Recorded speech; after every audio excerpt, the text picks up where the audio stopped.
Would you fight Mike Tyson? Again, no, because he's now old. I always tell people, why just forget that Jake Paul is a YouTube guy and watch him box. The kid can fight, 100%. Hello guys, and welcome back to the only place more electrifying than a Tyson uppercut, the internet. Today, we're dissecting the latest circus in town, Jake Paul versus Mike Tyson. And who better to weigh in than the king of hot takes himself, Andrew Tate. Before we roll the tape on Tate's pearls of wisdom, let's prep ourselves for a fight that's stirring up the pot more than a grandmother's secret recipe. Smash that subscribe button like it owes you money, and let's dive into the madness. All right, the stage is set. Jake Paul, the man who's turned boxing into his personal reality show, versus Mike Tyson, a legend so legendary, even his shadow has a fan club. Now, before we get into what Andrew Tate has to say, let's ponder. What do you get when you mix a YouTube sensation with boxing royalty? A pay-per-view extravaganza or a comedy special? The jury's still out. But here's where Andrew Tate, a man known for his fearless kicks in the kickboxing world and equally bold statements, brings a refreshing perspective. Would you fight Mike Tyson? Again, no, because he's now old. And I would be an absolutely tragic shame to knock out an old version of his prime self. That doesn't feel fair, you know? Prime Tyson would have ripped me apart in a boxing match. I'm not a boxer, right? Yeah.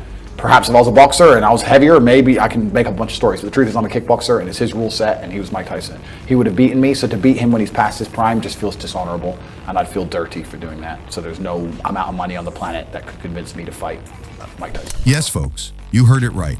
While some are betting on punches, Tate's betting on principles. A refreshing, or should we say, shocking twist in a plot that's thicker than a protein shake. Tate acknowledges the monumental figure Tyson was, and still is, in the boxing world, and admits that in Tyson's heyday, the outcome might have been drastically different. This admission speaks volumes not just about Tate's respect for Tyson, but also about the honor he upholds in the sport. Firstly, it's refreshing to see a fighter consider the implications of a match beyond the spectacle and payday.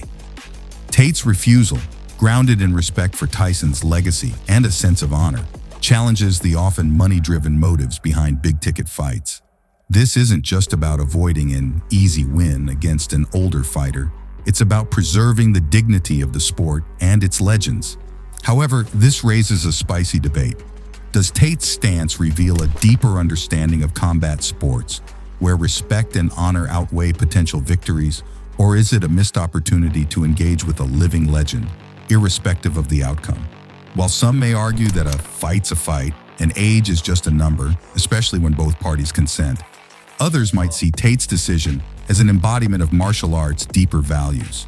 The internet, that ever so gentle and forgiving realm, has its keyboard set to roast mode, firing away at Jake for even thinking he can step into the ring with Tyson. But let's be honest, if this fight were a movie, it'd be a blockbuster hit where logic takes a backseat and entertainment grabs the steering wheel. Jake Paul is a mastermind. He knows how to go viral. Yep. He knows how to make things viral. Yep. But he wants to make Mike Tyson's death viral. Now, Tate's honor-bound response adds a layer of respectability to the discourse, something rarer in this saga than a quiet moment on Twitter. It's like finding a needle in a stack of needles, really. As we count down to July 20th, let's remember, whether it's for the thrill of the fight or the comedy of the century, we'll be watching. Because at the end of the day, who can resist the drama? Not us, and certainly not Andrew Tate. Drop your thoughts below, Team Tyson, Team Paul, or Team I'm just here for the memes. And if you haven't already, subscribe to get more of these no-holds-barred analyses, where we tackle the big fights and the even bigger personalities behind them.